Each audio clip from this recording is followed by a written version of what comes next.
না গোপাল বিড়ি আমরা দিইনি, আমরা সিগারেট দিয়েছি ভাই। ওটা মুরব্বীরা একটু বলে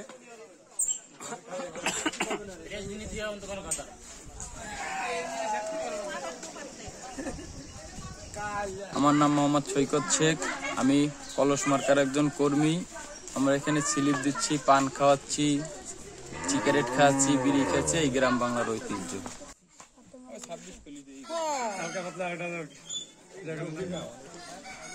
না গোপাল বিড়ি আমরা দিইনি, আমরা সিগারেট দিয়েছিলাম সেটা মনে